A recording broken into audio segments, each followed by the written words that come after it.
adding and subtracting decimals with many non-zero digits. We're going to practice adding and subtracting decimals.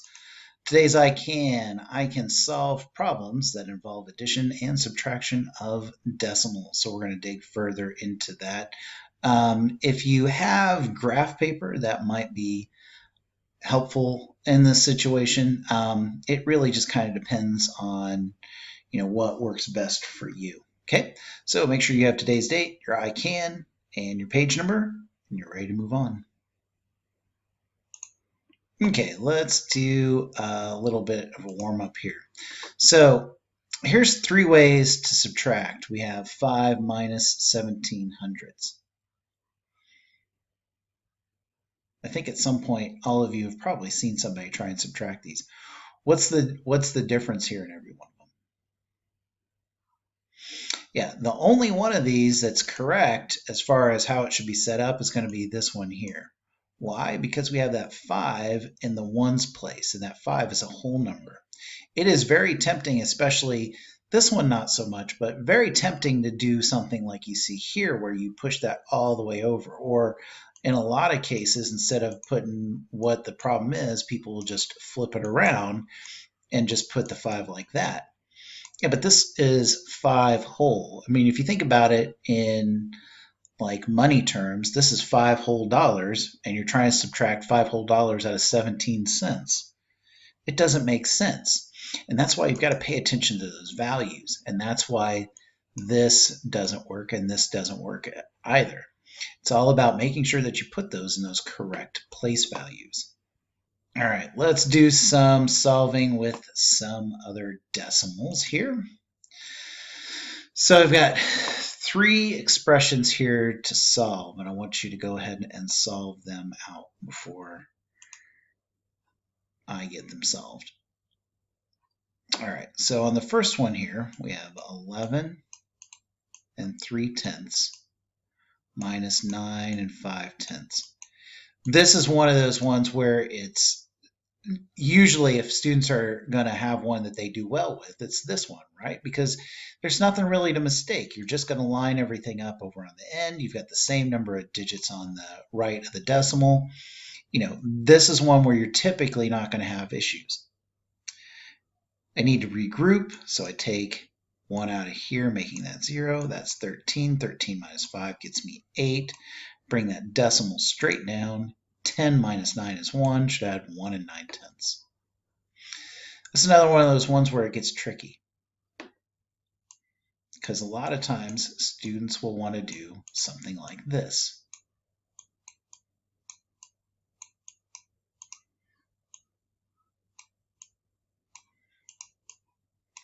That doesn't work. Why?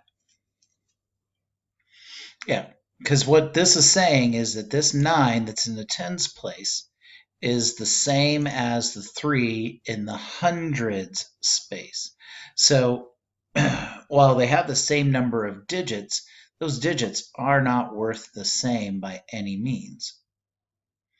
And this is, again, why I always do the thing I talked about in previous lessons, where I put the decimal for my next one so that I can line things up. And for those of you that have trouble with lining up, this is where having graph paper can really help you out with aligning.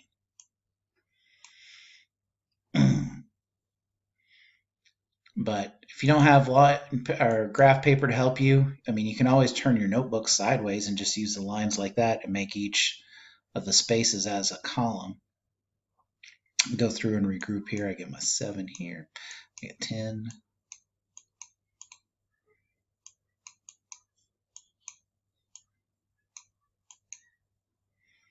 That's supposed to be 11 there. Sorry about that. So it should have been 124 and 17/100ths. What about the final one? Again, it's one of those lining up things, right? You've got a lot more digits here on this one, so it looks like this has greater value. But if you look, both of them have a 0 in the tenths place, but in the hundreds place, this has a 2, whereas this has a 1. Then you've got a 1 in the thousandths place and a 1 in the 10 thousandths place. And again, one of the great things that you can always do to help you with solving these correctly is add in those place holding zeros. They don't change the value any, but they do make it easier to solve. So mark that out. That becomes 19. Now I got 10 here. 10 minus the 6 gets me 4. That becomes 8. I get a 0, and boom, 84 10,000ths. Now with any of these, you could have done a lot of things. You could have used the model 10 or the base 10 blocks or pictures like had been seen before.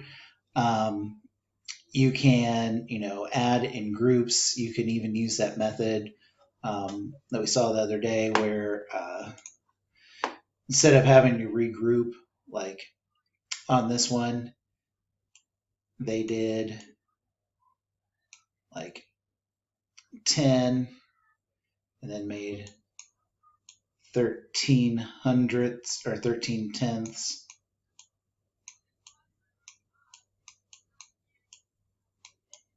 And then subtracted out the 5 tenths from the 9 and 5 tenths.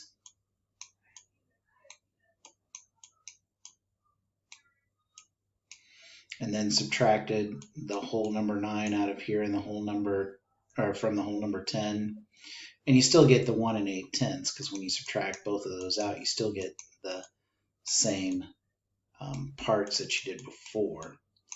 And this is a great method, as another way to decompose numbers and look for parts that make it easier for you to solve. But again, it's not about, this is the one way to do this. It's about what is going to be effective for you. That's going to be something that's not going to be too time consuming, but would still also be effective for you to get the correct answer each time. All right, let's talk about some missing numbers. It's nothing to worry about here, buddy. Calm down. Just calm down. They're just missing numbers. Settle down. Okay, so let's see if we can figure out what some of these missing digits are. Yeah, if we take a look at this first one, we end up with a 1 whole. What do we have to add to this to make this 1 whole? Well, it has to have something that when I add each of the parts, I make a 0 in each of those. And then I end up adding 1 here at the end. So what do I have to add to 4 to make 10? Yeah, 6. What about here? Well, there would have been a 1 that was carried over, right? So 1 plus what gets you 10? 9. And the reason it has to be 9 and it's not another 0 here is, remember that this is an addition problem, and because I added 6 and 4 and got 10, I have to carry that 1. 1 and the 9 makes 10. Carry that 1 again. Again, I got to make 0. So 4 plus what? Plus 1 gets you a 10 so that you carry 1 more. Yeah, 5, right? Because 5 plus 4 is 9, plus 1 more gives you 10. So it should have been 596 thousandths. What about here to make 10 whole? Again, it's the same sort of thing, right? You want to think about those zeros that are missing.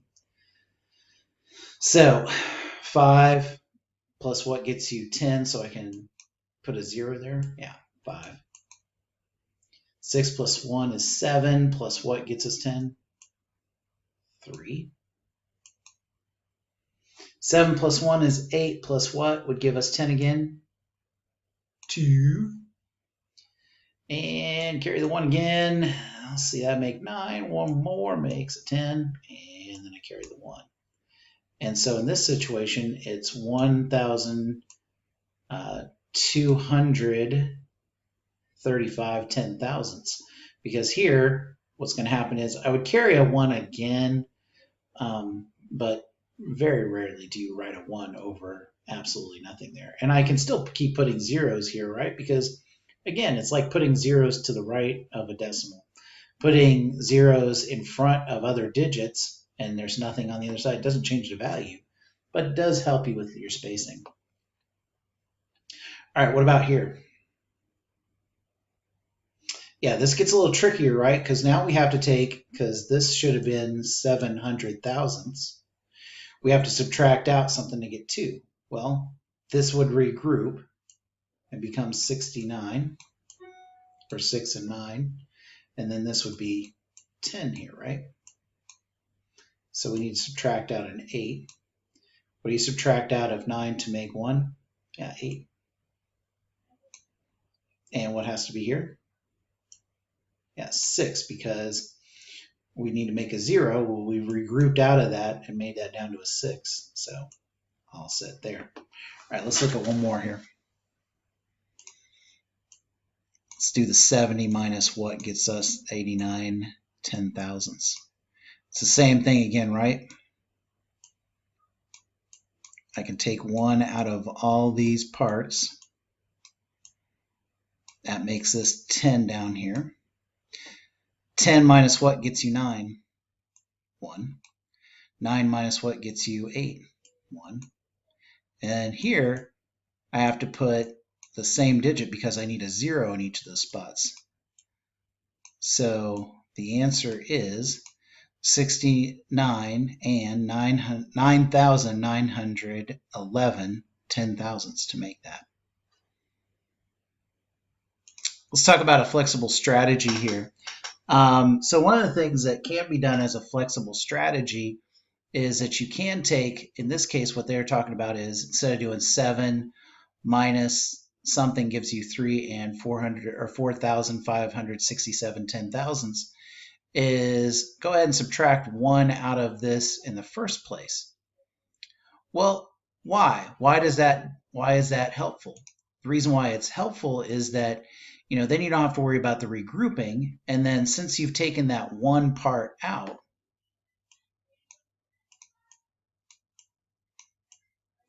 so since I've taken 1 10,000th out of that, at the very end, I can do my subtraction like so. I can do the 6 and 9,999 minus the other piece.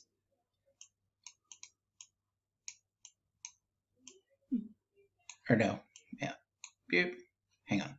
There we go. After I got done here, whatever I put, that's it is going to change a little bit. Oops, because that's blast it.